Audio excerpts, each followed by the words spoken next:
Pues la charla que he elegido tiene como título Mística cristiana versus mística natural.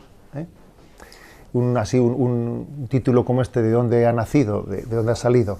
Bueno, pues la verdad es que en el contexto de la asignatura que este curso estamos impartiendo, Jaume Navarro y un servidor, hay en el Instituto de Pío XII, la asignatura que se está dando en el máster tiene el título de Nueva Era, el reto de la nueva era y las nuevas espiritualidades.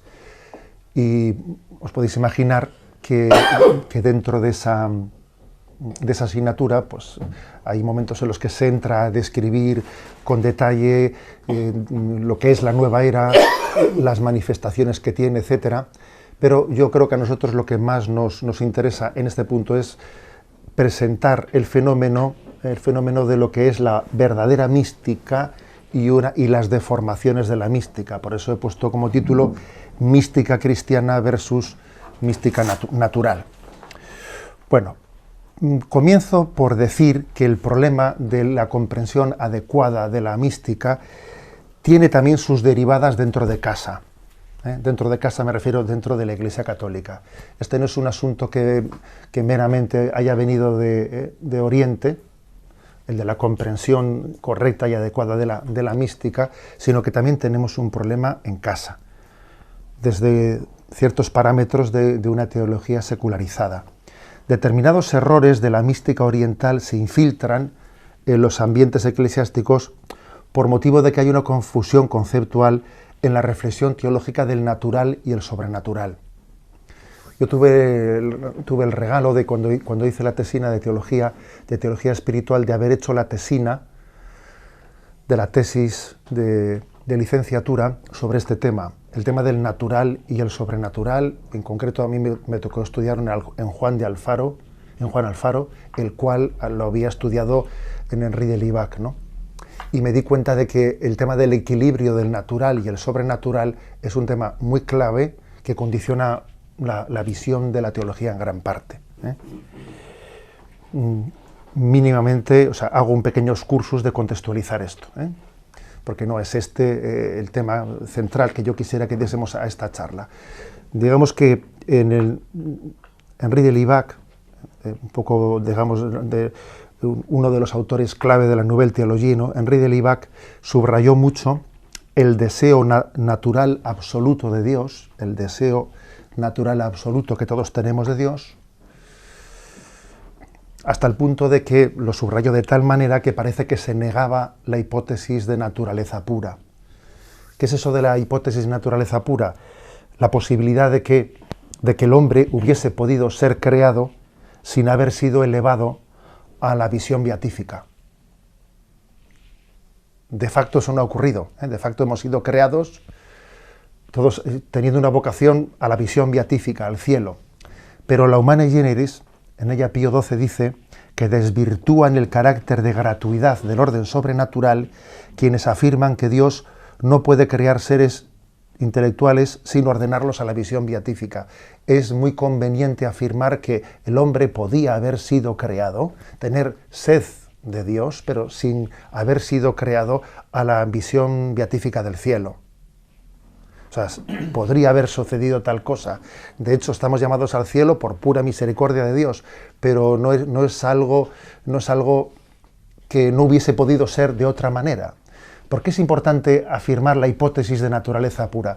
Porque es algo que permite entender que entre lo natural y lo sobrenatural hay una hilazón de misericordia, pero que no está, digamos, metafísicamente ligada la una a la otra.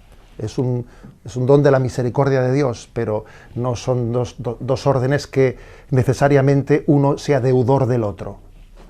Bueno, cuando se produce esta confusión entre lo natural y sobrenatural, afirmando que todo lo natural es sobrenatural,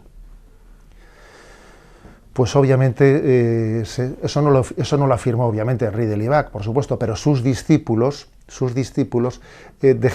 van degenerando y al final terminan diciendo, mira, esa distinción que hemos hecho entre natural y sobrenatural es una distinción teológica, pero en la realidad todo está unido y todo lo natural es sobrenatural. Se termina por disolver el orden sobrenatural en lo natural. si se dice que todo lo natural es sobrenatural, al final lo sobrenatural es natural. Porque si todo es sobrenatural, pues nada es sobrenatural, porque esto funciona, eso es así, ¿eh? Si no se distinguen los dos órdenes de lo natural y lo sobrenatural, al final nos encontramos con unas consecuencias, por ejemplo, decir, todo es oración, si no hace falta que yo me ponga delante del Santísimo. Si Dios está en todas las partes, si no hace falta que esté la Eucaristía de una manera especial, si todo es Dios, pues no hace falta, no hace falta invocarle de una manera especial. En Él vivimos, nos movemos y existimos, ¿no? Ya lo dijo San Pablo. Total, pues yo cuando respiro, ya estoy rezando. No hace falta que rece explícitamente, respirar ya es rezar, etcétera, etcétera. Pues es que, o por ejemplo, el hecho de que se identifiquen las obras naturalmente buenas con las obras salvíficas. No, a ver, una obra naturalmente buena en sí misma no es salvífica. O sea, la identificación del orden natural y sobrenatural tiene consecuencias graves.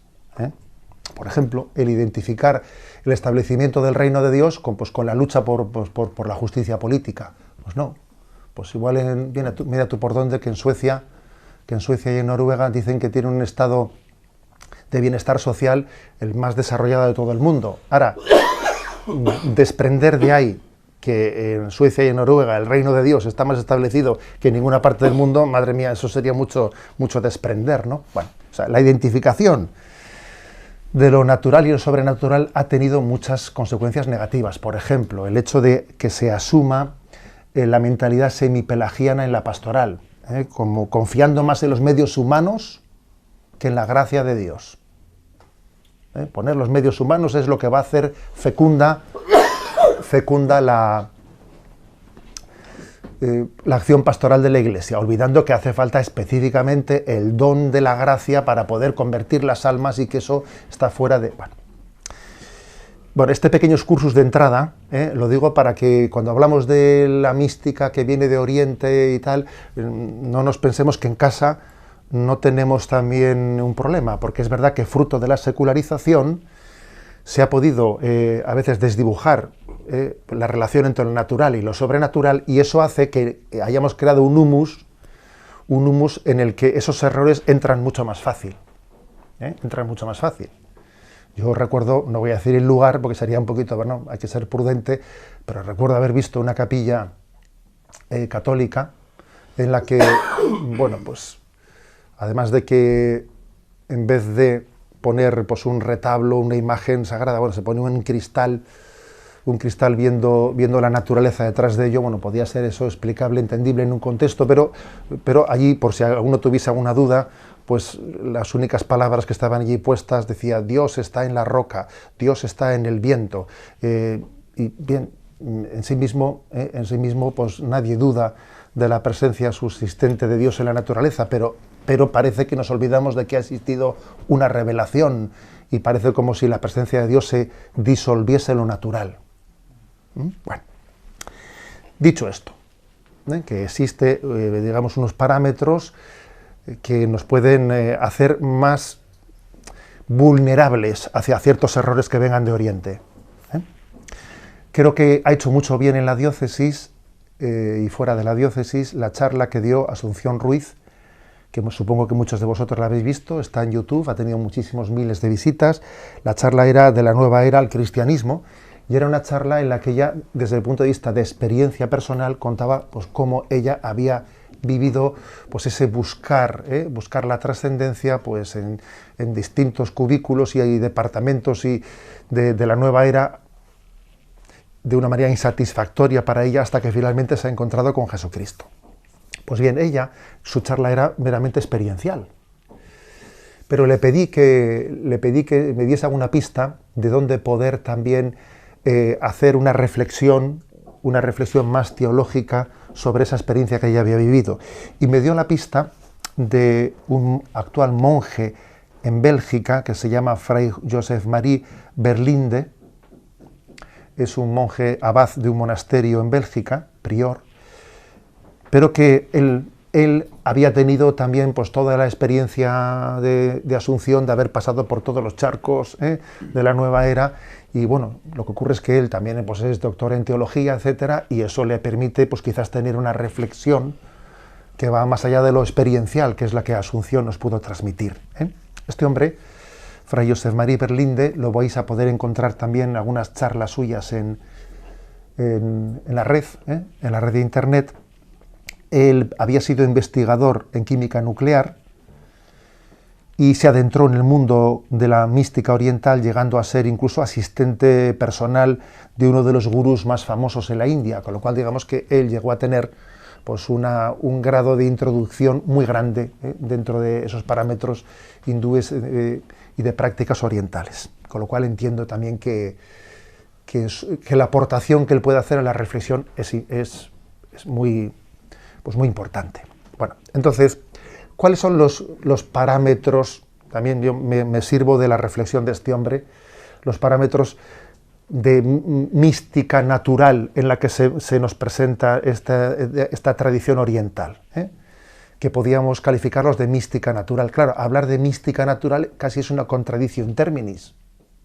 Si uno entiende bien la relación natural-sobrenatural, mística natural, a ver, pues es que no sé qué término similar se me podría ocurrir, pero es algo, digamos, imposible de ligar ambas cosas.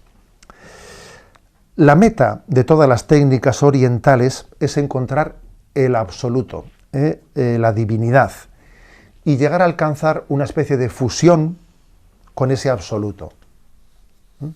Término absoluto, lo digo en un término bastante genérico y no concretado de qué estamos entendiendo con el absoluto. Detrás de esa filosofía de la fusión se esconde obviamente un panteísmo, una concepción más o menos panteísta, en la que se dice que todo es Dios. No hay una distinción entre lo sobrenatural y lo natural. Se borran los límites entre Dios y la criatura. Todo es una manifestación de Dios. Dios es la roca, Dios es el aire. Es más, yo también soy Dios, cada uno de nosotros. Somos un ser divino y la clave de la espiritualidad está en ir creciendo en consciencia de que lo somos. En el caso del orientalismo, obviamente el problema va mucho más allá de la confusión del natural y sobrenatural que pueda haber dentro de la teología secularizada católica, va mucho más allá, porque allí en el fondo lo que no existe es un concepto personal de Dios. Que por cierto, del testimonio de Asunción, una de las cosas que más me impactó fue como lo que le producía continua insatisfacción, tanto en el budismo, cuando estuvo allí, como en el hinduismo, como en las prácticas de la nueva era el no tener un diálogo personal, el no poder tener un diálogo personal, interpersonal, con ese absoluto, porque con una energía es difícil dialogar, obviamente. Con una energía no se dialoga. Y más todavía os voy a decir, algo que me pareció una intuición que ella compartió, que me emocionó profundamente, fue cuando ella decía cómo en la nueva era, si había un término que se denostaba radicalmente, era el término de pecado. El término de pecado era absolutamente denostado, porque uno tiene que ir creciendo en conciencia. Pero ¿qué es eso de pecado? Pecado es una ofensa a un ser personal. Claro, si no hay un ser personal al que se le ofende, no existe pecado, ¿no? Entonces, fijaros, aquí muchas veces en la teología secularizada se ha dicho que la Iglesia Católica ha tenido el riesgo, el peligro, desde un planteamiento así, pues de esas predicaciones populares de hablar del pecado, de traumatizar a la gente con el pecado, ¿no? Y decía ella que ella más bien el concepto de pecado lo sintió como liberador. ¿Por qué liberador? Porque dice, hay alguien a quien le importo.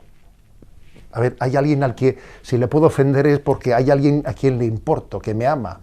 Luego, es como, recuerdo que hay por ahí también un vídeo muy bonito que solemos poner, o soléis poner a los niños de primera comunión, no sé si lo conocéis, de Fátima, de una niña, digamos, abandonada, que hace la primera comunión al mismo tiempo que unos niños que están acogidos en su familia, y en esos dibujos animados que suelen recibir los niños de primera comunión se plantea la cuestión de que los niños se están quejando, mi mamá siempre me riñe, mi mamá siempre me dice haz esto, no hagas lo otro, no pongas los pies encima de la mesa, se están quejando de sus padres continuamente, ¿no? Y la otra niña, la abandonada, dice, pues a mí me gustaría que hubiese alguien que me riñese. Claro, se quedan los otros niños absolutamente perplejos, ¿no? Es que el pecado bien comprendido es algo liberador, porque el mayor sufrimiento, la mayor frustración es que yo no le importe a nadie, que yo esté destruyéndome y que nadie le importe que yo me esté destruyendo. Que exista el concepto de pecado es un principio de esperanza, porque si a alguien le duele que yo me autodestruya, alguien se alegrará con mi liberación. Bueno, por eso digo que me pareció ese aspecto especialmente luminoso, fundamentalmente en Oriente, claramente el budismo, vamos a decir que es ateo, es perfectamente compatible con el ateísmo, pero incluso también el hinduismo, porque el hinduismo, las divinidades del hinduismo, Vishnu, Brahma, Shiva, en el fondo son más bien poderes, fuerzas cósmicas, que seres personales. Por lo tanto, el problema más de fondo no está únicamente en el tema de relación natural-sobrenatural, sino que la no confesión de un Dios personal pues, hace que ese todo, ese absoluto, en el fondo sea un panteísmo con el que uno no puede tener una relación personal. La meta es romper las limitaciones de la personalidad y fundirse dentro de la totalidad del mundo. Ser parte, hundirme, fundirme, ¿no?, en una energía cósmica. Estas técnicas conducen a una cierta pérdida de la consciencia, a la fusión, a la unión con la naturaleza, se supera la distinción e identidad de la propia personalidad, ¿no? Muy diferente de la concepción judeocristiana, en la que la creación del mundo se distingue claramente el creador y la criatura. En la revelación Dios habla y se comunica y se distingue de aquel a quien se está comunicando.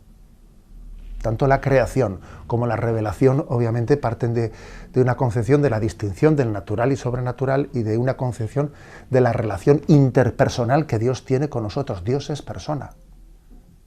Y ojo, que he escuchado una charla, por prudencia tampoco voy a decir el nombre, pero de un teólogo católico jesuita, decir que ese concepto nuestro, bíblico, de personalizar, o sea, de apropiarle a Dios la concepción de persona, que en el fondo es una contaminación de las filosofías griegas y occidentales, ¿no?, de la cual deberíamos de purificar la Biblia para hacer una unión con Oriente, intentar superar el concepto personal de Dios para que pudiésemos tener un diálogo interreligioso. Eso, estas orejitas mías lo han escuchado. Claro, dice, pero por Dios, si pretendemos superar el concepto personal de Dios, estamos hurtando la revelación, lo más sagrado, el núcleo, que es que Dios es Padre, y nos ha enviado a su Hijo y tenemos una filiación divina, es vaciar absolutamente la revelación de su contenido, ¿no? Bueno. Por eso, daros cuenta de que estamos hablando de cuestiones verdaderamente nucleares. La oración es uno de los elementos claves en este discernimiento. Claro, la oración es un elemento clave, porque hay una interlocución con un tú. Es verdad que la iniciativa ha partido de Dios, es una interlocución no al mismo nivel, sino que ha nacido de la gracia, de ese don de Dios que se nos comunica. Pero fijaros, nosotros para relacionarnos con Dios no tenemos que despersonalizarnos. No, es más, Él nos enseña, Él nos dignifica nuestra propia personalidad. Y dice el Concilio Vaticano II que Jesucristo revela el hombre al hombre. O sea, Jesucristo ha venido a revelarnos la identidad. No tenemos que disolvernos, no tenemos que perdernos, sino más bien descubrir la dignidad de nuestra identidad personal en la que está inscrita como imagen y semejanza de ese ser personal que es Dios.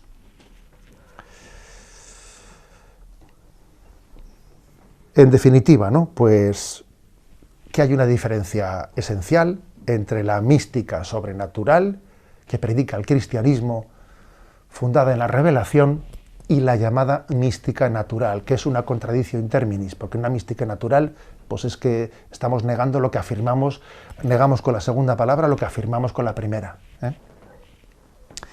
¿En qué se suele traducir esto de la mística natural? Pues suele ser significativo, como en las técnicas orientales se busca adquirir una postura fetal, volver al estado embrional con la madre, fundirse en la naturaleza. Ese tipo de signos orientales van encaminados a ese fundirse en la naturaleza.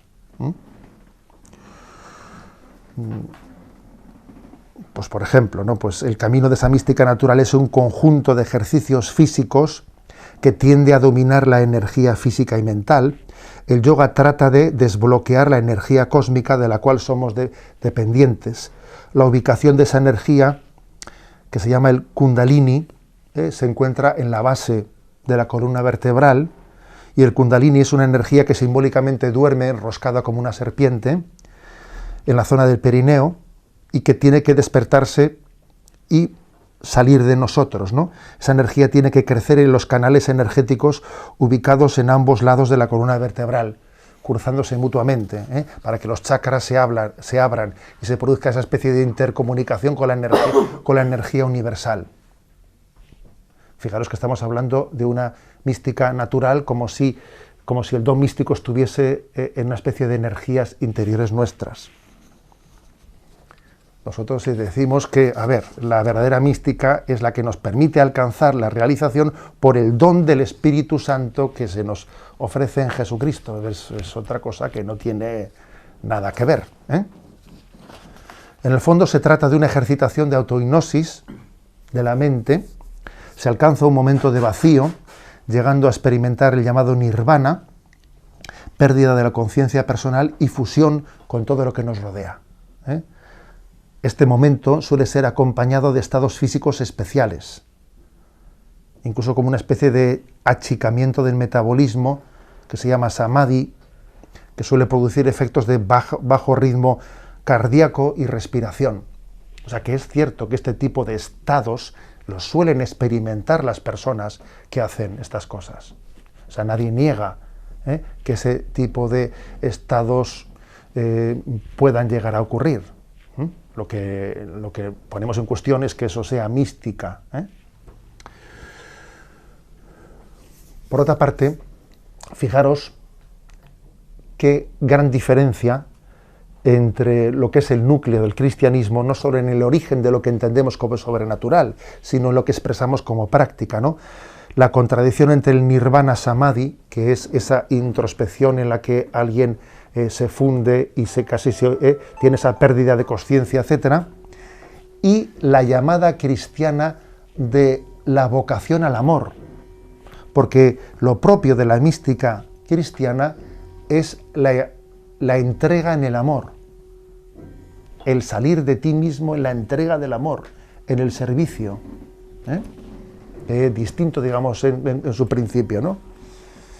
Que obviamente la entrega del amor requiere un encuentro interpersonal, o sea, no se ama si no es a un tú, a Dios y a los demás a quienes se les sirve, Desde la perspectiva cristiana, digamos además una cosa, ¿no? Que la naturaleza es ambivalente. O sea, no únicamente por el hecho de que exista una diferencia esencial, óntica, entre lo natural y lo sobrenatural. Esto es criatura y lo otro es creador. Sino que además existe una ambivalencia en la naturaleza fruto del pecado. También la naturaleza, como todos nosotros, está herida por el pecado. En la naturaleza descubrimos las huellas del creador, pero por otra parte también descubrimos las heridas del pecado en la naturaleza. Y con lo cual también hay que huir de la fascinación de la naturaleza. Alguien dijo por ahí, ecología sí, ecologismos radicales no, que también hacen de la propia naturaleza una fascinación equivocada. Por eso, por cierto, la definición que hace Santo Tomás de Aquino al pecado deja claro que a él no le fascinan las criaturas. Cuando dice aquello define el pecado como aversión al Creador y conversión a las criaturas. O sea, es un pecado convertirte a las criaturas. Las criaturas hay que amarlas, pero sin entregarte a ellas. Sin entregarte a ellas. Por eso, digamos que la tradición cristiana mira con prevención todo lo que es, o sea, mira con la distancia suficiente la fascinación de la naturaleza, incluso las llamadas energías naturales, las mira con prevención, con distancia. No es que la energía cósmica, digamos que sea mala, no se nos ocurre afirmar tal cosa, pero también la energía cósmica está ligada a la herida del pecado, y en ella pueden también estar aconteciendo cosas que el espíritu del mal tenga fuerza y poder sobre ello. No nos olvidemos de aquel texto de Efesios 6:12 que dice: porque nuestra lucha no es contra los hombres de carne y hueso, sino contra los principados, las potestades, los dominadores de este mundo de tinieblas, contra los espíritus malignos del aire. A ver, obviamente el cristianismo mira la naturaleza viendo en ella la huella de Dios, pero sabe también que en ella hay una herida, y por lo tanto no nos podemos entregar a las fuerzas cósmicas como bendiciéndolas como si fuesen un lugar en el que tengamos garantizada la presencia de Dios sin más discernimiento. Pues no. Pues no. De hecho, os voy a confesar que una de las cosas que más me ha impactado a mí, que más me ha impactado del testimonio de este monje, de este prior de Bélgica, es que él cuenta la experiencia de que la medida en que él se fue sanando y saliendo de todo ese mundo, porque él había llegado a tener un nivel de control hipnótico muy grande, él había llegado a tener una capacidad de lectura de las mentes, a practicar el channeling, o sea que a través de él poder hablar con otros espíritus, había llegado a tener una serie de poderes muy grandes, ¿no? En la medida en que él se convierte al catolicismo, y recibió, por cierto, varias sesiones de exorcismo, no en el sentido de que hubiese una posesión estricta, en el sentido estricto del término, pero sí en el sentido de que la Iglesia quiso darle la gracia de la sanación por influencia, quizás, tal vez, de malos espíritus. Cuenta él cómo cuando, con un proceso largo, recibió toda esa sanación, fue perdiendo los poderes que tenía. O sea, ya no era capaz de leer las mentes, ya no era capaz de... O sea, él perdió los poderes naturales que tenía en la medida en que se encontró con Jesucristo y recibió el vivir en gracia. O sea, la entrada en la mística sobrenatural le hizo perder los poderes naturales. A mí eso me ha impresionado mucho. Y sobre todo la cantidad de detalles que él cuenta sobre eso. Detalles impresionantes, muy, digamos, luminosos. Y él, en la reflexión que él hace, él dice: y no nos olvidemos que el poder del pecado también puede estar inscrito, ¿no? Pues en esas, mezclado en esas energías naturales, ¿no? ¿Quién me dice a mí que en esa especie de flujo de energías cósmicas que en el channeling, al mismo tiempo también los espíritus malignos nos están sirviendo de ello? ¿Cómo puedo yo distinguir hasta dónde llega la energía cósmica y los espíritus del mal? O sea, esa es su visión, diciendo: yo obviamente no soy capaz de poner una línea de cartabón de dónde llega una cosa y la segunda. Lo que sí que sé es que la tradición bíblica prohibió a Israel recurrir a divinos, a nigromantes y a cualquier tipo de invocación de potencialidades naturales. Y a Israel se le pidió confiar en la revelación sobrenatural de Dios y confiar en Yahvé y no pretender obtener falsos poderes y falsas seguridades de esas potencialidades naturales. Que existan, que tal vez existen, pero que están también sometidas a la herida del pecado y en la que no se nos da, y Dios no ha querido de ellas, ¿no?, darnos la fuente de la paz interior y que sean conducto para recibir la gracia de Dios. Sino ha sido a través del don sobrenatural como se nos comunica el don de la gracia. Bueno, pues como veis el tema tiene mucha trascendencia, ¿no? Mucha trascendencia. El hombre no está llamado a diluirse en las energías ni en la naturaleza, sino a reinar en el universo. También esa manifestación de la Sagrada Escritura de que el hombre está llamado a reinar, y a reinar participando del señorío de Jesucristo frente a la creación. Hay que recordarla, claro, hoy en día esto está mal visto, mal cuestionado, porque se dice, claro, es que esa de reinar con Cristo sobre el mundo es poco respetuosa de la ecología. A ver, por Dios, son dos cosas absolutamente integrables, pero estamos llamados a respetar la ecología reconociendo que el hombre ha sido constituido como rey de la creación en Jesucristo. No por divinización de la ecología, no por divinización, sino por utilización responsable y prudente, que es otro tema, pero no por divinización, ¿no? Por medio del bautismo somos sacerdotes llamados a transformar y a ofrendar a Dios este mundo.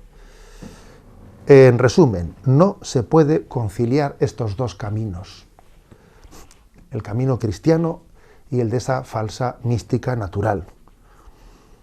Entre otras cosas, porque el camino cristiano nos pide la renuncia a tener poder, sino nos pide que confiemos en el señorío de Jesucristo. Nuestra vocación es a ser servidores del Espíritu Santo y del plan de Dios en relación de la humanidad, con relación a todos los hermanos. Os cuento también una anécdota que a mí me ha hecho pensar, ¿no? Una anécdota de este hombre. A ver si recuerdo su nombre, Fray Joseph Marie Berlinde. Cuenta él que cuando en alguna ocasión a él le hacen con frecuencia la pregunta, ¿no? Uno no puede ejercitar pues un yoga cristiano, no se puede hacer un yoga cristiano, típica pregunta, ¿no? Hombre, obviamente existen respuestas muy distintas sobre el tema del recurso al yoga por parte de los cristianos. Hay respuestas muy distintas porque obviamente el nivel de experiencia o de adentramiento que ha habido en ello es muy distinto en unos y en otros. Y no te responden de la misma manera los que se han adentrado más que los que se han adentrado menos, ¿no? Los que se han adentrado más se dan cuenta de que no es que no es una mera técnica de relajación, que hay otros elementos que están incluidos en ello, ¿no? Entonces cuenta él que cuando él estaba allí en la India como asesor de aquel famoso gurú, el gurú se llamaba, aquí os he puesto el nombre, Maharishi Mahesh Yogi, que según los entendidos debe de ser muy conocido. La meditación trascendental, ¿no? Esto digamos uno de los grandes maestros, ¿no?, de la meditación trascendental. Bueno, pues teniendo con él esa conversación, en una ocasión él le preguntó, ¿no?, a este gurú, le preguntó, en Occidente hay muchos que dicen que utilizan el yoga meramente como una relajación, sin ninguna otra pretensión. Y dice que, pues él en concreto, no pues este gurú Maharishi, ¿no?, él le respondió, se le rió y le contestó diciendo que lo practiquen para relajarse. Kundalini se desbloqueará y hará lo que tenga que hacer. Es decir, que leída desde otra perspectiva, esa pretensión de utilización del yoga a un nivel meramente de relajación, se leía con cierta ironía diciendo, hombre, mira, no te preocupes, porque el caballo de Troya está introducido. Esto ya son palabras mías, como podéis imaginar, ¿no? Son palabras mías. Pero es cierto que posiblemente hay que decir que el nivel, o sea, los niveles y las consecuencias que tienen determinadas prácticas, es muy difícil ponerles coto y poder decir yo utilizo hasta este nivel sin toda la filosofía, desligándome de toda la filosofía que está detrás de ello. Complicado, muy complicado. Bueno. Además, para iniciar alguno en la meditación trascendental, usan una especie de ritos que te los venden como una tradición bonita, y la entrada es hasta ritual en ese tipo de prácticas. Bien, a ver, distinción de conceptos. Lo que las religiones de Oriente llaman la espiritualidad, en realidad es una mística natural, un ensayo de diluirse en la naturaleza. Por el contrario, la espiritualidad cristiana se basa en el don de la unión sobrenatural. Y ya perdonaréis que sea tan machacón, porque sé que hace poco dimos también una charla específicamente sobre el tema de la revelación, que creo que hoy en día es el núcleo gordiano, a la hora de explicar el don de. Termino también haciendo una pequeña presentación que creo que puede ser complementaria a modo un poco de excursus final que también hemos hecho en la asignatura, que hemos hecho en la asignatura que se está impartiendo ahí en el curso de Pío XII. Distinción de los llamados nuevos movimientos religiosos. Porque es verdad que los nuevos movimientos religiosos, quizás esto de la nueva era ha llegado justo ahora al final, pero cuando se describe el fenómeno de los nuevos movimientos religiosos, se suelen encuadrar en 4 grupos. Porque ya sé que es muy complicado saber qué es religión, qué no es religión, etcétera. Y hay una dificultad también conceptual de encuadramiento, ¿no? Entonces, en el curso hemos utilizado esta cuádruple división, a ver si os convence. Hay 4 familias de nuevos movimientos religiosos. Los primeros son de simbología cristiana, los segundos son de origen oriental, los terceros son nacidos en Occidente, un poco por innovación, y los cuartos podríamos llamarlos movimientos mágicos. Los primeros, el primer grupo de nuevos movimientos religiosos, que son los de simbología cristiana, es el Cristo sí, Iglesia no. Propiamente es Lutero, la Reforma protestante y lo que se ha derivado de ello, siendo muy conscientes que eso también lo tenemos dentro de nuestra casa, porque, ojo, también ese Cristo sí, Iglesia no está meramente identificado en la Reforma protestante, lo tenemos en casa. El segundo grupo, el de origen oriental, sería más bien Dios sí, Cristo no. Dios en un concepto más difuso. Se introdujo en Occidente, pues más bien en torno a la Revolución Francesa. En torno a la Revolución Francesa viene un fuerte influjo orientalista y se pasa del Cristo sí, Iglesia no, al Dios sí, Cristo no. El tercer grupo de nuevos movimientos religiosos es el que se define religión sí, Dios no. Nacido allá por el año 1960, en torno a California, en el que en determinados contextos muy ligados también a la formación de los dirigentes de las empresas, se formula toda una teoría cuasi religiosa. Obviamente lo de religión sí, Dios no, hay que utilizar el término religión un poco metafóricamente como toda una reglamentación, todo un conjunto, digamos, de filosofía psicologista, de autoayuda para el crecimiento y la capacitación para una madurez interior sin Dios. Toda una línea de psicologismo, de la cual, por cierto, hoy en día tenemos abundantísima psicología. Está muy prodigada toda una literatura de autoayuda, de capacitación, o sea, de alcanzar la plenitud desde el psicologismo muy grande. En ese contexto norteamericano ligado a la formación de las empresas era una cuasi religión, por eso se dijo religión sí, Dios no. Y el cuarto grupo de nuevos movimientos religiosos es el que se podría definir como lo sagrado sí, la religión no, que es quizás el de la nueva era. Lo sagrado sí, la religión no. ¿Qué diferencia hay entre lo sagrado y la religión? Hombre, la religión tiene perfectamente estipulado pues, el tipo de creencias, de ritos, institucionalmente bien organizado, mientras que la nueva era se caracteriza por ser un supermercado. Ser un supermercado de autoconsumo en el que uno mismo va cogiendo de cada casa lo que él entiende subjetivamente, que hace su propia construcción personal. Quizás por eso el mundo de la nueva era se caracteriza por ser más mágico que espiritual, más mágico que espiritual o que religioso, más mágico que religioso. Con el primero de los grupos, Cristo sí, Iglesia no, mantenemos un diálogo ecuménico. Con el segundo de los grupos, Dios sí, Cristo no, mantenemos un diálogo interreligioso.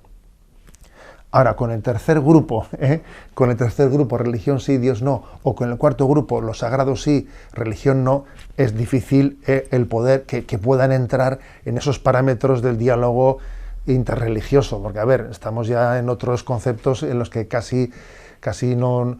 Obviamente, si no partimos del conocimiento, de un conocimiento del Dios verdadero, de un conocimiento de un Dios personal, trascendente, creador del mundo, es muy difícil encuadrar eso dentro de un diálogo interreligioso, por no decir imposible. Bueno, una cuádruple distinción que creo que puede ser interesante. También os animo a poder conocer el documento del Consejo Pontificio de Cultura, que se publicó un texto, Jesucristo, portador del agua viva, una reflexión cristiana sobre la nueva era.